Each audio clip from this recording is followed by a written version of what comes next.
having India being invited to the G7 summit and our Prime Minister Mark Carney reaching out to India for this is a fantastic development. I think that with a market that's so big, 1.4 billion people, the world's largest democracy, there's a big market there, and there's a lot in common between our countries. And Canada has the largest diaspora of Indian people in the world. What a great arrangement this could be. So what are the expectations, because India and Canada was not having any good relations in the recent past. So do you believe that the new government in Canada will having good relations with New Delhi and especially with the Prime Minister Modi? This move by the Prime Minister of Canada, Mark Carney, to reach out to India, I think is a very positive development. Things have not been good for the last several years. It's very negative, and it's not okay. We need to have a better relationship with India and move forward on a positive footing. This, I think, signals that they want to fix this dynamic and really mend some very open wounds that have occurred here. India always have a concern of Khalistanis extremism, separatism, which is existing in Canada, because they're having good numbers there. So do you believe that there will be any talks further on this direction between Mark Carney and Prime Minister Modi? Well, the situation of Khalistani extremism is a major problem. There's no question. And most Hindus and Sikh people in Canada are not happy with this situation. And hopefully this will be discussed by the federal government with India. I'm in the provincial government in British Columbia, where there is a large Khalistani movement. It's dangerous and scary for a lot of people, and it's time that this be dealt with firmly. And I hope that this will be discussed in meetings between Prime Minister Mark Carney and India in the G7 meeting. Great. There are many Indians in Canada, those who are demanding, to have a memorial for the 1985 air bombing Kanishka bombing in Canada, especially in the British Columbia. So how do you see this development, and do you believe that this will help to fight against extremism and terrorism? What I think it will do is bring attention to this issue. Remember, this bombing happened, this terrible bombing happened back in 1985 when so many people don't even really remember what happened. It was an unbelievable and sickening tragedy, a disgusting act of terrorism against innocent civilians, 331 lives.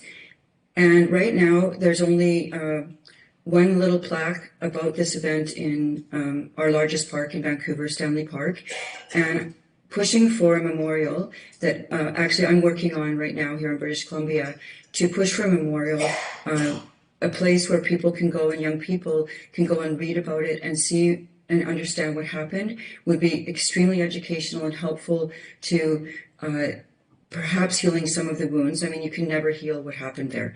But education is important going forward, and the understanding that allowing groups to glorify terrorism, to say it's okay, it's not okay. This was the worst act of terrorism that's ever been done against a civilian airplane, and it was planned and hatched and executed here. And I think a lot of Canadians don't understand what happened there. Even though there was a major trial about it, it still hasn't taken the front seat that it should have about how this was allowed to happen and whether the groups that pushed and planned this horrible act have actually whether it's been brought to light and really noticed. So this educational center will help with that.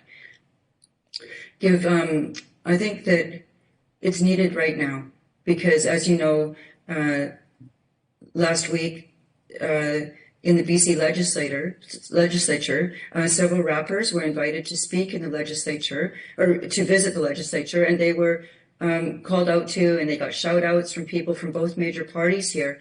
And these musicians in their videos are glorifying murderers and terrorists. That's not okay at all. And this should not ever happen again. And that's a, not just my view, that's a lot of people feel this way. Like Canada, India is also suffering due to terrorism. Recently India had an escalation with neighboring Pakistan since after the Pahalgam terror attack.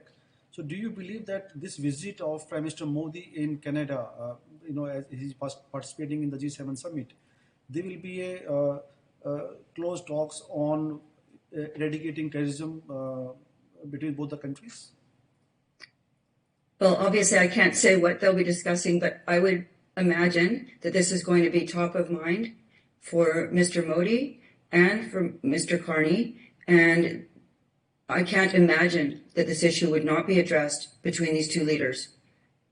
The attack on the tourists in Kashmir was sickening, and Canada has to take a position on these kinds of things and deal with this. And I'm hoping this will be on the list of items that they deal with, and I'm sure it will be. How do you see the relations between India and Canada after the visit of Prime Minister Modi in participating at G7 summit? I think the relationship will be improved, and it will be exciting to have the two leaders meeting. I'm an optimist, and I always believe that meeting and doing things like this reduces barriers, and it also brings to light that Canada needs to have a positive relationship with India. This is great news. And, India, what a great country to have a trade arrangement with. Educated population, brilliant people, motivated people, a democracy, and such a gigantic market. Canada could do nothing but benefit from having a positive relationship with India, and I hope that the talks between Mr. Carney and Mr. Modi are positive and look forward to an increased relationship between us. As I said before, we have the largest diaspora of Indian people in our country, and I believe a large part of that is right here in British Columbia. So it would be exciting, and I think it would give a lot of people hope and establish positive ties.